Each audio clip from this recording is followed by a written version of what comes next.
Yes breaking news చూస్తున్నాం. కాసేపట్లో TDP పాలిట్ bureau సమావేశం జరగనుంది. స్థానిక సంస్థలు ఎమ్మెల్యే ఎమ్మెల్సీ కోట అభ్యర్థుల ఎన్నికలపై చర్చించనున్నారు. మీటింగ్ తర్వాత ఎమ్మెల్సీ అభ్యర్థులను ప్రకటించే అవకాశం ఉంది. మరింత సమాచారాన్ని మా ప్రతినిధి మునిరాజు అడిగి తెలుసుకుందాం. మునిరాజు, ప్రస్తుతానికి ఏ అంశాలు చర్చకు వచ్చేలా ఉన్నాయి? పాలిట్ బ్యూరోలో ప్రధానంగా ఏం చర్చిస్తారు? రమణ, కాసేపట్లో టీడీపీ పోలిట్ బ్యూరో సమావేశం ప్రారంభం కానుంది. ముఖ్యమంత్రి అధ్యక్షతన ఈ భేటీలో ప్రధానంగా స్థానిక సంస్థల కోటాకు సంబంధించి 9 ఎమ్మెల్సీలకు సంబంధించి అభ్యర్థుల ఖరారు పైన ప్రధానంగా చర్చ జరుగుతుంది.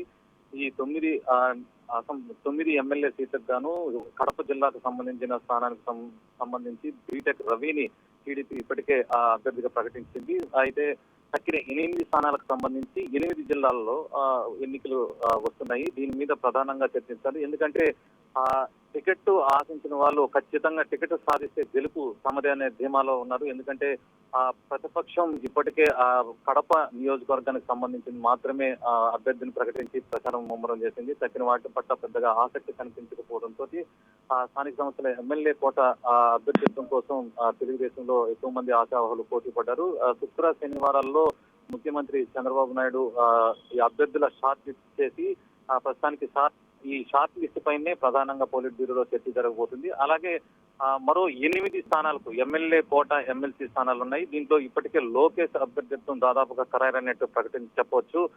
ఎందుకంటే లోకేష్ కి ఎమ్మెల్సీ పదవి ఇచ్చి రానున్న మంత్రివర్గ విస్తరణలో అతనికి మంత్రి ఖాయమనే వాదన పార్టీలో ప్రచారం జోరుగా సాగుతుంది. ఈ నేపథ్యంలో స్థానిక సంస్థల ఎమ్మెల్యే కోటలోని 17 స్థానాలకు సంబంధించి అభ్యర్థుల ఖరారుపైనే ప్రధానంగా చర్చ చేస్తున్నారు. అలాగే బడ్జెట్ కు సంబంధించి కూడా ఈ భేటీలో ప్రధానంగా చర్చించే అవకాశం కనిపిస్తుంది. ఎందుకంటే ఇప్పటికే 1,35,000 కోట్ల బడ్జెట్ కేటాయించినప్పటికీ కూడా అదనంగా మరో 17 కోట్లు, అంటే దాదాపుగా 1,52,000 కోట్లతో ఆ బడ్జెట్ 2016-17 ఉన్నప్పటికీ కూడా ఎక్కువ శాఖలు, అంటే 5-6 శాఖల కన్నా మించి ఎక్కువ శాఖలు పూర్తి స్థాయిలో నిధులు ఖర్చు చేయలేదనేది అధికారులు, ముఖ్యమంత్రి గుర్తించి దానిపైన తీవ్ర ఆగ్రహం వ్యక్తం చేయడంతో పాటు ఎలా వినియోగించుకోవాలి, అలాగే కేంద్ర నిధులను ఏ విధంగా తెప్పించుకోవాలనే దాని మీద ప్రధానంగా చర్చించారు. మరోవైపు మహిళలకు, యువతకు సంబంధించి కొత్త పథకాలను ప్రవేశపెట్టే దాని మీద కూడా ప్రధానంగా చర్చించున్నారు. ఎందుకంటే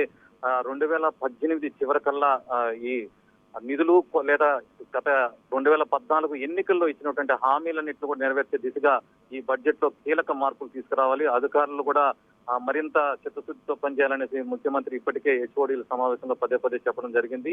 ఈ నేపథ్యంలో మంత్రులు కూడా ఏ విధంగా ముందుకెళ్లాలి, అలాగే మంత్రులు ఎమ్మెల్యేలతో పాటు ఏ విధంగా వ్యవహరించి నిధులు ఖర్చు చేస్తూ ప్రజలకు ఎలా చేరువవ్వాలనే మీద ఉంటుంది. అలాగే అగ్రవర్ణ పేదలకు ఈబీసీ కోటా కింద ఎటువంటి రిజర్వేషన్ కల్పించాలి, వారికి ఎటువంటి ఉపకార వేతనాలు ఇవ్వాలా, లేక కార్పొరేషన్, బ్రాహ్మణ కార్పొరేషన్ తరహాలో వాళ్ళకు కూడా పారిశ్రామిక రాయితీలు కూడా ఇవ్వాలనే దాని మీద కూడా ప్రధానంగా చర్చించున్నారు. రమణ, ఓకే, దాదాపుగా పార్టీకి చెందిన నేతలంతా కూడా పొలిట్ బ్యూరో మీట్ లో ఉన్నారా? ఎవరెవరు హాజరయ్యారు ప్రస్తుతానికి? ఇరు రాష్ట్రాలకు చెందిన అంటే ఎల్ రమణ, అలాగే రావుల చంద్రశేఖర్ రెడ్డి, మోత్కుపల్లి నరసింహులతో పాటు రాష్ట్రానికి చెందిన ప్రతిభా భారతి, మంత్రులు చినరాజప్ప, అయ్యన్న పాత్రుడు, యనమల రామకృష్ణుడు తదితరులంతా కూడా ఇప్పటికే ఆయన నివాసానికి చేరుకున్నారు. కాసేపట్లో ఈ భేటీ ప్రారంభమవుతుంది. Ramana, thank you.